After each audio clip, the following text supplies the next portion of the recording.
तो स्वागत है आप सभी का इस सीजन के लास्ट एपिसोड में। और ज़्यादा टाइम ना लेते हुए सीधे चलते हैं एपिसोड की तरफ, जहां एपिसोड की शुरुआत में ही साइडामा और मेन विलन की लड़ाई हो रही होती है, जहां मेन विलन बहुत कड़ाके की टक्कर देता है साइडामा को। पर साइडामा को ज़्यादा कुछ चोटें नहीं लगती हैं, पर जो मेन विलन है वो अपना एक हाथ गंवा देता है। और वहीं स्पेसशिप के नीचे जहाँ वो लोग उससे फाइट कर रहे थे मॉन्स्टर से, वहाँ पे कैप्टन सोचता है कि सिर्फ इससे काम नहीं चलेगा, मुझे स्पेसशिप को नीचे गिराना होगा। कि तभी वो एक पत्थर उठा के उसकी तरफ मारता है जहाँ टोर्नेडो आ जाती है। और वो यही काम ज़्यादा अच्छे से करती है क्योंकि उसके पास साइकिक पावर है, तो वो बहुत ज़्यादा पत्थर और बिल्डिंग्स उठा के स्पेसशिप की तरफ मारती है। ड्राइव नाइट देखता है कि अब ये लोग अच्छे से काम कर रहे हैं और वो कहता है कि अब सिचुएशन अंडर कंट्रोल में है, तो मैं यहाँ से चलता हूँ। जहाँ बच्चे का जो बैग है उसमें से बहुत अजीब अजीब सी चीज़ें निकल के आती हैं, जैसे उसके पास टांग निकली पड़ी है। पिछले एपिसोड में उसके पास वहाँ पे कंप्यूटर स्क्रीन था और वो जेनो से कहता है कि मुझे तुम्हें कुछ बताना है। वहाँ वो उसे कहता है कि जो मेटल नाइट है वो एक्चुअल में तुम्हारा असली दुश्मन है।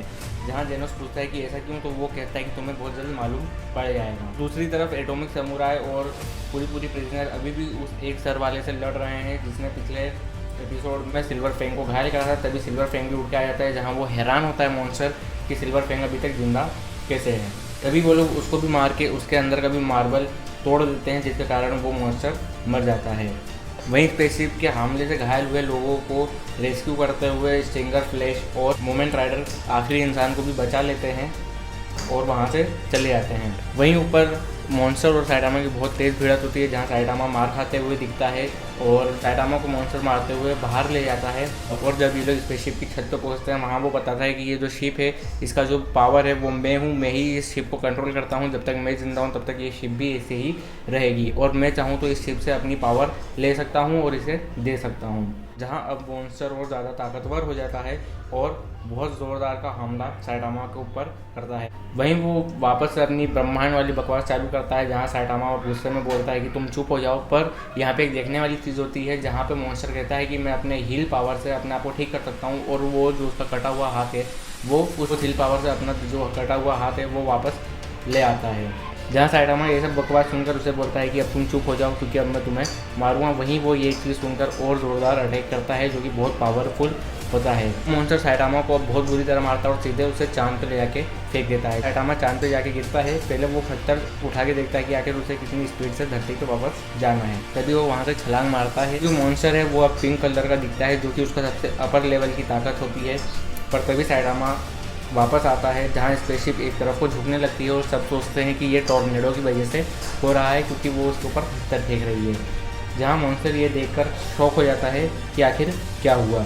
पर मॉन्स्टर हार नहीं मानता और वापस से साइडामा की तरफ अटैक करता है, पर इस बार साइडामा उसे एक पंच में पीछे फेंक देता है। यहाँ साइडामा मॉन्स्टर के ऊपर अपने 10 नॉर्मल पंच ट्राई करता है, जिसमें कि वो मर जाता है। पर जो ये मॉन्स्टर है ये भी उसी मार्बल से बना है जिससे कि वो नीचे वाला मॉन्स्टर बना था, तो ये मॉन्स्टर वापस से बन जाता है। वो वापस बनता है और वो कहता है कि मैं भगवान हूँ और मुझे कोई नहीं मार सकता। तभी साइडामा अपना डेथ पंच चलाता है, जो कि हम पिछले एपिसोड में देख चुके हैं कि जब उसने जेनोस पे चलाया था यही डेथ पंच, पर वो शायद से इससे कम असर वाला था, क्योंकि जब वो ये वाला डेथ पंच मारता है तो उसका मार्बल होता है वो टूटता नहीं है, बस क्रैक हो जाता है। और वहीं पृथ्वी के ऊपर के जो बादल होते हैं वो एक साइड में हटने लगते हैं, वहाँ जहाँ से मुक्के की स्पीड गई हुई होती है। तो मॉन्स्टर है उसका सिर्फ चेस्ट के ऊपर का एरिया बचता है। मॉन्स्टर उसे कहता है कि तुम सच में बहुत ज़्यादा पावरफुल हो, और साइडामा कहता है कि तुम भी बहुत ज़्यादा पावरफुल थे। तभी मॉन्स्टर का जो मार्बल है वो पूरी तरह से टूट जाता है और जहाँ मॉन्स्टर मर जाता है वहीं स्पेसशिप नीचे आने लगती है,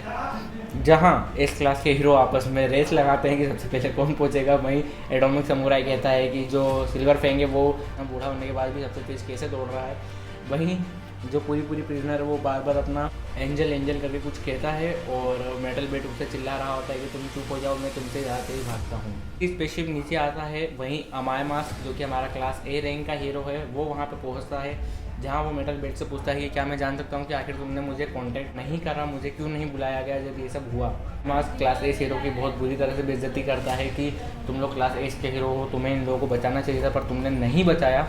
जहाँ ये चीज़ लेकर मेटल बेट कहता है कि हम इसमें कुछ नहीं कर सकते थे। तो इस चीज़ को लेकर अमायमास को बहुत नाराज़ होता है, जहाँ वो मेटल बेट को कहता है कि मैं जानबूझकर इस क्लास में नहीं आया ताकि तुम लोग इस क्लास में आ सको, पर अगर तुम लोग ऐसा करोगे ये तुम लोगों से उम्मीद नहीं थी। वही मेटल नाइट आता है और वो शिप को देखता है और उसे देखकर कहता है कि ये बहुत अच्छा है।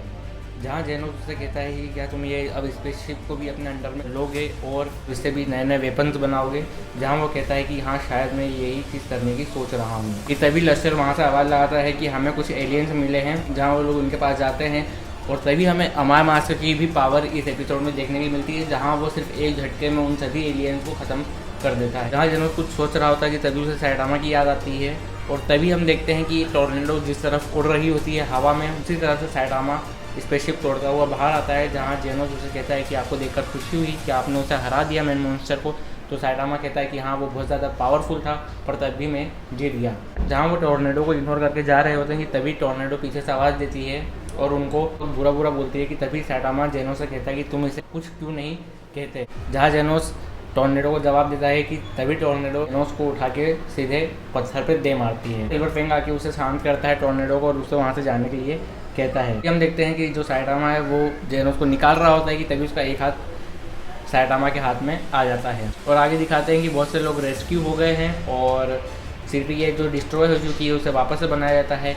नया हीरो एसोसिएशन बनता है और जो पुरानी हीरो एसोसिएशन बिल्डिंग होती है उसकी एक छोटी सी स्मारक बनाई जाती है उसकी याद में कि पहले हीरो एसोसिएशन की बिल्डिंग कैसी थी। इसी के साथ ये एपिसोड यहीं पे ख़त्म होता है। हमें अमाय मास की पावर देखने के लिए मिली बट वो बहुत कम थी क्योंकि वो एक झटके में उसने क्या करा ये चीज़ समझ में नहीं आई और यहाँ पे एलियन भी ख़त्म हो गया। हमें फाइट भी अच्छी खासी देखने के लिए मिल गई। पर एपिसोड के लास्ट में दिखाता है कि एक बहुत बड़ा सा सुअर जो कि वैक्यूम क्लीनर का काम कर रहा होता है, तभी एक बच्चा दिखता है बिल्डिंग में जिसे बचाता हुआ जेनोस वहाँ से आता है।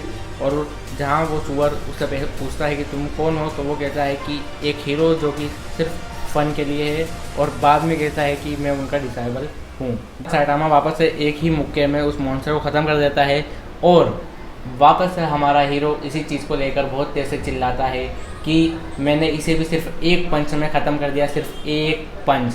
इसमें मैंने देख के समझ में आता है कि सैटामा जो है वो अपने बराबर का ओपोनेंट ढूंढना चाह रहा है जो कि उससे बराबरी से टक्कर ले सके, पर उसे कोई भी नहीं मिलता। इसी चीज़ को लेकर एपिसोड चालू हुआ था और इसी चीज़ को लेकर एपिसोड ख़त्म भी हो रहा है। तो यहाँ पे सीज़न 1 एंड होता है। सीज़न 2 हम जल्द लाएंगे और तब तक के लिए आप बने रहे अपने इस चैनल के साथ, द एक्सप्लेनर के साथ।